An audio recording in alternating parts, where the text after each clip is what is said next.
خواتین قتل ہوئی تھی، اس حوالے سے آج کے دن کے حوالے سے آپ کیا کہنا چاہیں گے؟ دیکھیے سندھ ابھی دوری غلامی اور جبر سے گزر رہا ہے. ایک طرف مزدور اور محنت کش لوگ غلام ہیں، سرداروں کے قیدوں میں پڑے ہیں، جاگیرداروں کے پرائیویٹ جیلز میں پڑے ہیں.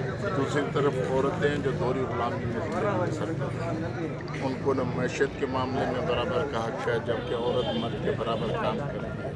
زمین کی کھیتی باڑی سے لے کر شہروں میں نوکری کرنے تک عورت پورا اپنا کردار ادا کرتی ہے.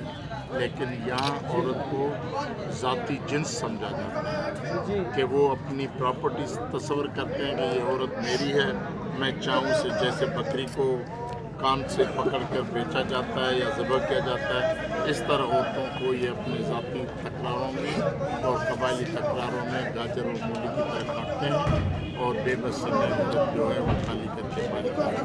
تو ہم کے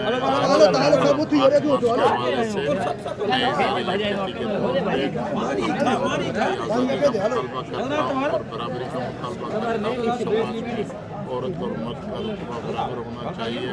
وہ عدالتی گواہی ہو، وہی جو کوئی ویجز ہو، تنخواہ ہو یا ڈیلی ویجز کی جو مراد ہوتی ہیں اس پہ ہو، وہ برابر تنخواہ مقرر کی جائے اور عورتوں کو مکمل آگے بڑھنے کا آزادی کا حق برابر ہے.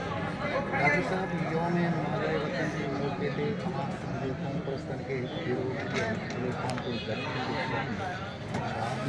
خاطر نتیجہ ہمارے سامنے سنتے سامنے